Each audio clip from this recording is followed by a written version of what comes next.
সকাল সকাল রেডি হয়ে আমরা চলে গিয়েছিলাম তমলুকের বর্গভীমা মায়ের মন্দির। মন্দিরটি যেহেতু আমাদের বাড়ি থেকে বেশিটা দূর নয়, তাই যখনই মন খারাপ হয় তখনই আমি মায়ের কাছে ছুটতে চলে আসি, কারণ মায়ের কাছে এলেই মনটা অনেকটা শান্ত হয়ে যায়। আমরা যেহেতু সকাল সকাল গিয়েছিলাম তাই মন্দিরটি অনেকটা ফাঁকা ছিল। তখন একটু বেলার দিক হলেই ভিড় জমতে শুরু করে। এটি ছিল অঞ্জলি দেওয়ার লাইন। পুজো দেওয়ার আগে মায়ের কাছে এখানেই দাঁড়িয়ে অঞ্জলি দিতে হয়। মা আমাদের খুবই জাগ্রত। চলো তোমাদের একটু ছোট্ট করে গল্প শোনাই। আমাদের পূর্ব মেদিনীপুরের গর্ব তমলুকের এই মন্দিরটি হলো 51 শক্তিপীঠের একটি। এই মন্দিরটি জুড়ে রয়েছে বহু অলৌকিক কাহিনী।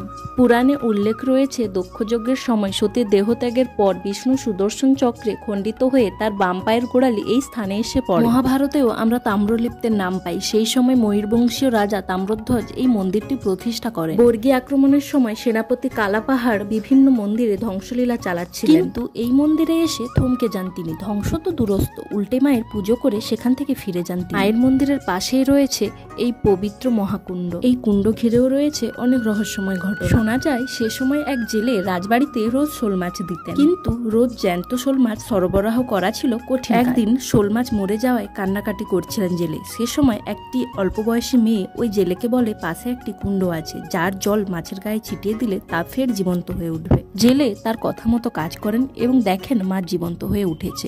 এরপর সেভাবেই রোজ জ্যান্ত শোল মাছ সরবরাহ করতেন তিনি। কিন্তু রাজার মনে কৌতূহল জাগে, তিনি জানতে চান জেলের কাছে। তখন জেলে আসল ঘটনা খুলে বলেন তার কাছে। এরপর রাজা সেখানে গিয়ে দেখেন কোনো কুণ্ড নেই, বরং রয়েছে এক প্রস্তর মূর্তি। সেই মূর্তিকেই তিনি পুজোর ব্যবস্থা করেন এবং এই মন্দিরটি গড়ে তোলেন। সেই থেকে মাকে এখানে প্রতিদিন শোল মাছের ভোগ নিবেদন করা হয়। তো এই ছিল গল্প, কম বেশি তোমরা সবাই জানো। মায়ের মন্দিরের পাশেই রয়েছে এই মানত বৃক্ষ। এখানে ভক্তরা মনের আশা পূরণের জন্য মঙ্গল ঘট বেঁধে থাকে। এই জায়গাটিতে মায়ের ভোগ কুপনের মাধ্যমে বসে খাওয়ার ব্যবস্থা রয়েছে। আমরা ওই দিন আর ভোগ খেতে পারিনি, কারণ আমাদের তাড়াতাড়ি বাড়ি ফিরতে হতো। তো কে কে এই মন্দিরে এসেছো সবাই কমেন্টে জানিও। তো আজকের ভিডিওটি এখানেই শেষ করলাম। দেখা হচ্ছে অন্য কোনো ভিডিও। সবাই ভালো থাকবেন, টাটা।